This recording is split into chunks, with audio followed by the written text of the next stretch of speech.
தமிழக அரசியலில் தவிர்க்க முடியாத மிக பெரும் தலைவர். தமிழ்நாடு கண்ட முதலமைச்சர்களில் மிகவும் சிறந்த ஒருவர் தான் பெருந்தலைவர் காமராஜர். அப்படிப்பட்ட காமராஜரை 1967ஆம் ஆண்டு நடந்த தமிழக சட்டமன்ற தேர்தலிலேயே தமிழக மக்கள் தோற்கடிச்சாங்க.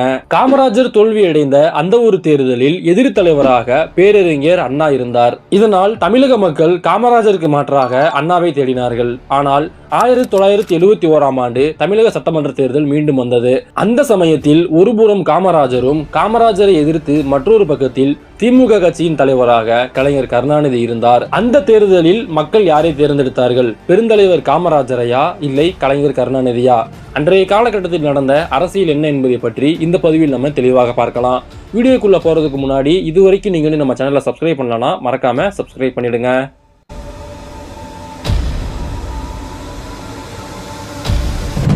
1971ஆம் ஆண்டு தமிழக சட்டமன்ற தேர்தல் நடக்க இருந்தது. அந்த சமயத்தில் ஒட்டுமொத்த தமிழக அரசியலும் குழம்பி போய் கடந்தன.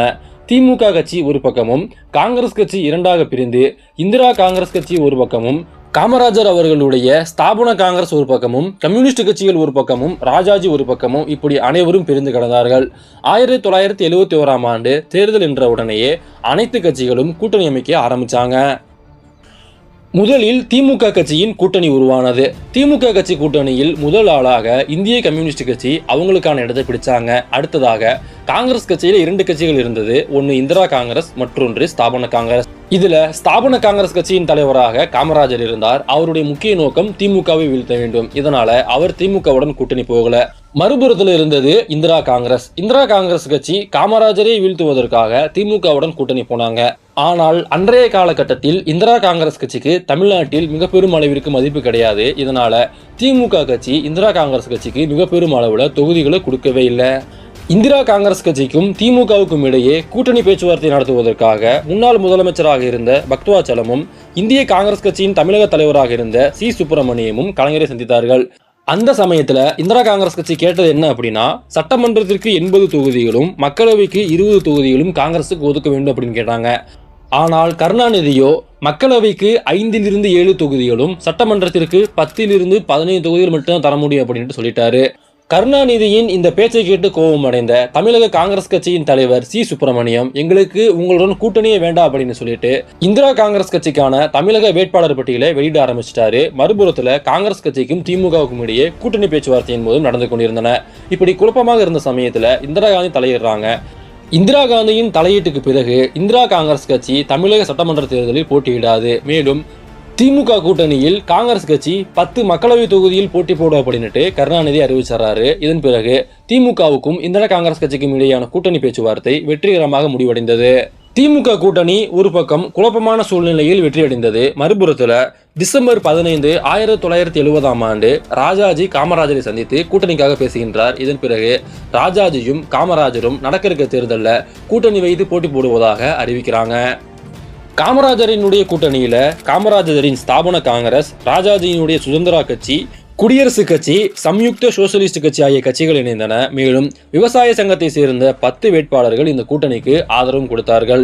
இப்போ தேர்தலுக்கு கருணாநிதியின் திமுக கட்சி மற்றும் அதன் கூட்டணி கட்சிகளும், காமராஜரினுடைய ஸ்தாபன காங்கிரஸ் மற்றும் அவருடைய கூட்டணி கட்சிகளும் மிக தீவிரமாக பிரச்சாரம் பண்ணி வந்தாங்க. அன்றைய காலகட்டத்தில் தமிழ்நாட்டில் இருந்த மற்றும் ஒரு முக்கியமான நபர்னா அது ஈவேரா. ஈவேரா பொறுத்தவரை அவர் ஆரம்ப காலகட்டத்திலிருந்தே காமராஜருக்கு ஆதரவாக இருந்திருக்கின்றார். ஆனால் 1967ஆம் ஆண்டு நடந்த தேர்தலில் திமுக வெற்றியடைந்த பிறகு அண்ணா அந்த வெற்றியை ஈவேராவுக்கு சமர்ப்பிச்சாரு. இதன் காரணமாக ஈவேரா அவர்கள் திமுகவிற்கும் ஆதரவு பண்ண ஆரம்பிச்சாரு. இப்போ இந்த சமயத்துல காமராஜர் ஒரு பக்கமும் அவருக்கு பிடித்த திமுக ஒரு பக்கமும் இருந்தாங்க. ஈவேராவினுடைய ஆதரவு யாருக்கு இருந்ததுன்னா, வழக்கம் போல இனப்பாசத்துல அவரு திமுகவுக்கு ஆதரவு கொடுத்தாரு.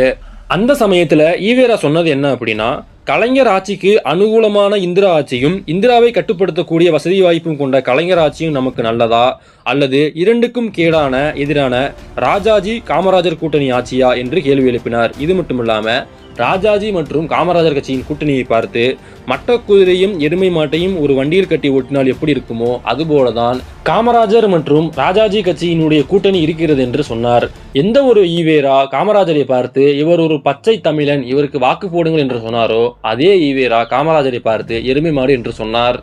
அடுத்ததாக இரண்டு கட்சிகளும் மிக தீவிரமாக தேர்தல் பிரச்சாரம் பண்ண ஆரம்பிச்சாங்க. திமுக கட்சி அவங்களுக்கே உரித்தான பாணியில இந்து மத எதிர்ப்பு என்று சொல்லி இந்து கடவுள்களை இழிவுபடுத்த ஆரம்பிச்சாங்க. ஒரு கட்டத்துல ராமருக்கு செருப்பு மாலையில அணிவிச்சாங்க. இது அன்றைய காலகட்டத்தில் மிக பெரும் சர்ச்சையாக மாறியது. திமுக இதை கண்டுகொள்ளவே கிடையாது, மாறாக அதை ஊக்குவிச்சாங்க. மறுபுறத்துல காமராஜர் 4 ஆண்டு கால திமுக ஆட்சியின் குறைபாடுகளை மக்களிடத்தில் பேசினார். இவங்களுடைய ஆட்சியில இவங்க மக்களுக்கு எதுவுமே பண்ணல, மாறாக கட்சியில் இருக்கக்கூடிய அமைச்சர்கள் புது வீடுகளை கட்டினாங்க, புது கார்களை வாங்கினாங்க அப்படின்னுட்டு திமுக கட்சியை மிகவும் கடுமையாக விமர்சித்தார். மறுபுறத்துல திமுகவோ பல மேடைகள்ல ஏழை எளிய மக்கள் நல்வாழ்வு பெற நீங்க திமுகவுக்கு தான் வாக்கு போடணும் அப்படின்னுட்டு அவங்களுக்கான பிரச்சாரத்தை பண்ணாங்க. இந்த சமயத்தில் என்ன ஆனது அப்படின்னா, காமராஜருக்கு ஆதரவாக நடிகர் திலகம் சிவாஜி கணேசன் களத்தில் இறங்கினாரு. நிறைய இடங்களுக்கு போயிட்டு காமராஜருக்கு ஆதரவாக பிரச்சாரம் பண்ண ஆரம்பிச்சாரு.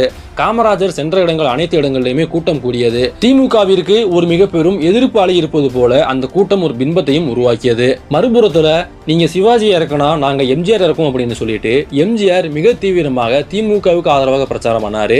எம்ஜிஆர் சென்ற இடங்களிலும் திமுகவிற்கு மிக பெரும் அளவிற்கு கூட்டம் கூடியது. இந்த பிரச்சாரத்தினுடைய முடிவுல திமுக கூட்டணிக்கு 90 தொகுதிகளும், ஸ்தாபன காங்கிரஸ் சுதந்திரா கூட்டணிக்கு 120 தொகுதிகளும் கிடைக்கும் அப்படின்னுட்டு சில கருத்து கணிப்புகளும் வெளியாகின.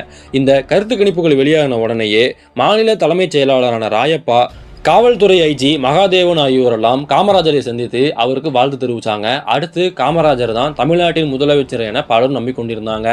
ஆனால் தேர்தல் முடிவு காமராஜருடைய கூட்டணிக்கும் காமராஜரின் ஆதரவாளர்களுக்கும் மிக பெரும் அதிர்ச்சியை ஏற்படுத்தியது.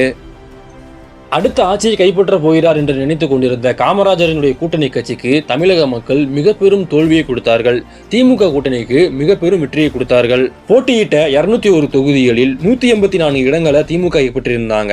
மீதமுள்ள தொகுதிகளில் இந்திய கம்யூனிஸ்ட் கட்சி 8 இடங்களும், ஃபார்வர்டு பிளாக் கட்சி 7 இடங்களும், இந்திய முஸ்லீம் லீக் 6 இடங்களும், பிரஜா சோசியலிஸ்ட் 4 இடங்களும், தமிழரசு கழகம் 1 இடங்களையும் கைப்பற்றி திமுக மிக பெரும் வெற்றியடைந்திருந்தாங்க. மறுபுறத்துல மக்களவை தேர்வு முடிவுகள்ல திமுக போட்டியிட்ட 24 இடங்களில் 23 இடங்களையும், இந்திரா காங்கிரஸ் கட்சி போட்டியிட்ட 10 இடங்களில் 10ஐயுமே கைப்பற்றியிருந்தாங்க. அதுல ஒரே ஒரு இடத்தில் மட்டும்தான் காங்கிரஸ் கட்சி, அதாவது காமராஜரினுடைய ஸ்தாபன காங்கிரஸ் கட்சி வெற்றியடைந்திருந்தது. அந்த வெற்றி வேட்பாளர் யாருன்னா அவர் தான் காமராஜர். நடந்த அந்த தேர்தலில் காமராஜருக்கும் அவருடைய கூட்டணி கட்சிகளுக்கும் தமிழக மக்கள் மிக பெரும் தோல்வியை பரிசாக கொடுத்தாங்க. இதற்கு முக்கியமான காரணம் அப்படின்னா, காமராஜர் தமிழக சட்டமன்ற தேர்தலில் போட்டியிடாம அவர் நாடாளுமன்ற தேர்தலில் போட்டியிட்டாரு. ஒருவேளை அவர் சட்டமன்ற தேர்தலில் போட்டியிட்டு இருந்தா அவருக்கு வெற்றி கிடைச்சிருக்குமோ என்னவோ.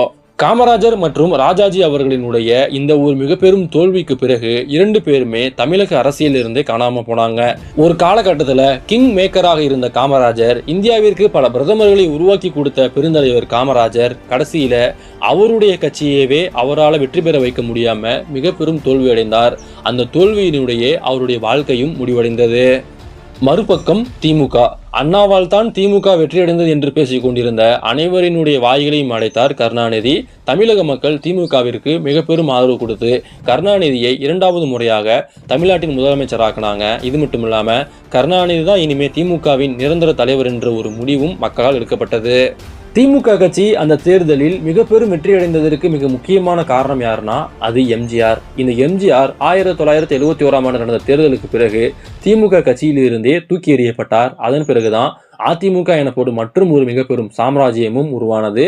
அதை பற்றி நம்ம அடுத்த வீடியோல பார்க்கலாம். அதுவரை தொடர்ந்து இணைந்திருங்கள். நன்றி.